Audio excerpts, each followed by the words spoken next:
पुराने समय की बात है। एक राजा था। वह बड़ा समझदार था और हर नई बात को जानने को इच्छुक रहता था। उसके महल के आंगन में एक बकोली का पेड़ था। रोज रात को नियम से एक पक्षी उस पेड़ पर आकर बैठता और रात के चारों पहर के लिए अलग अलग 4 तरह की बातें कहा करता। पहले पहर में कहता, किस मुख दूध पिलाऊं, किस मुख दूध पिलाऊं। दूसरे पहर लगते बोलता, ऐसो कहूँ न दीख, ऐसो कहूँ न दीख। जब तीसरा पहर आता तो कहने लगता, अब हम करबू का, अब हम करबू का। जब चौथा पहर शुरू होता तो वह कहता, सब बमन मर जाएं, सब बमन मर जाएं। राजा रोज रात को जागकर पक्षी के मुख से चारों पहर की 4 अलग अलग बातें सुनता और सोचता, पक्षी क्या कहता है, पर उसकी समझ में कुछ न आता। राजा की चिंता बढ़ती गई। जब वह उसका अर्थ निकालने में असफल रहा तो हार कर उसने अपने पुरोहित को बुलाया, उसे सब हाल सुनाया और उससे पक्षी के प्रश्नों का उत्तर पूछा। पुरोहित भी उत्तर नहीं दे सका। उसने कुछ समय की मोहलत मांगी और चिंतित होकर घर चला आया। उसके सिर में राजा की पूछी गई चारों बातें बराबर चक्कर काटती रहीं।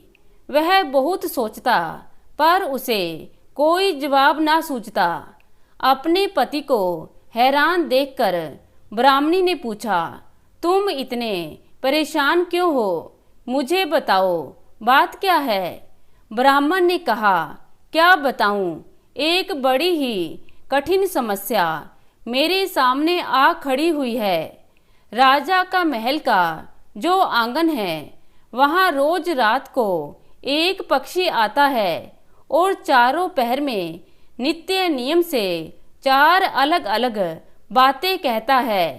राजा पक्षी की उन बातों का मतलब नहीं समझा तो उसने मुझसे उनका मतलब पूछा, पर पक्षी की पहेलियां मेरी समझ में भी नहीं आती। राजा को जाकर क्या जवाब दूं, बस इसी उधेड़ बुन में हूँ। ब्राह्मणी बोली, पक्षी कहता क्या है, जरा मुझे भी सुनाओ। ब्राह्मण ने चारों पहेली की चारों बातें कह सुनाई। सुनकर ब्राह्मणी बोली, यह कौन सी कठिन बात है, इसका उत्तर तो मैं दे सकती हूँ, चिंता मत करो। जाओ राजा से जाकर कह दो कि पक्षी की बातों का अर्थ मैं बताऊंगी।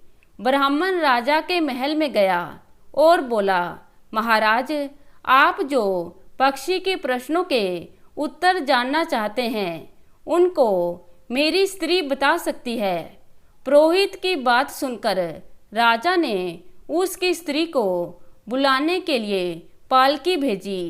ब्राह्मणी आ गई। राजा रानी ने उसे आदर से बिठाया। रात हुई तो पक्षी बोला, किस मुख दूध पिलाऊं, किस मुख दूध पिलाऊं। राजा ने कहा, पणताइन सुन रही हो, पक्षी क्या बोलता है। वह बोली, हाँ महाराज, सुन रही हूँ, वह अधकट बात कहता है। राजा ने पूछा, अधकट बात कैसी। पणताइन ने उत्तर दिया, राजन सुनो, पूरी बात इस प्रकार है। लंका में रावण भयो, 20 भुजा 10 शीश। माताओं की जा कहे, किस मुख दूध पिलाऊं, किस मुख दूध पिलाऊं। लंका में रावण ने जन्म लिया, उसकी 20 भुजाएं हैं और 10 शीश। उसकी माता कहती है कि उसे उसके कौन से मुख से दूध पिलाऊं। राजा बोला, बहुत ठीक, तुमने सही अर्थ लगा लिया। दूसरा पहर हुआ तो पक्षी कहने लगा, ऐसो कहूँ न दीख, ऐसो कहूँ न दीख। राजा बोला, इसका क्या अर्थ है। पणताई ने कहा, महाराज सुनो, पक्षी बोलता है, घर जंब नवदीप बिना चिंता को आदमी ऐसो कहूँ न दिख, ऐसो कहूँ न दिख। चारों दिशा सारी पृथ्वी नवखंड सभी छान डालो, पर बिना चिंता का कोई आदमी नहीं मिलेगा। मनुष्य को कोई ना कोई चिंता हर समय लगी ही रहती है। कहिए महाराज, सच है या नहीं? राजा बोला, तुम ठीक कहती हो। तीसरा पहर लगा तो पक्षी ने रोज की तरह अपनी बात को दोहराया, अब हम करबू का, अब हम करबू का। ब्राह्मणी राजा से बोली, महाराज, इसका मर्म भी मैं आपको बतला देती हूँ। सुनिए, 5 वर्ष की कन्या, साठे देई ब्याह, बैठी कर्म भी सूरती, अब हम करबू का, अब हम करबू का। 5 वर्ष की कन्या को 60 वर्ष के बूढ़े के गले बांध दो तो बेचारी अपना कर्म पीट कर यही कहेगी, अब हम करबू का, अब हम करबू का।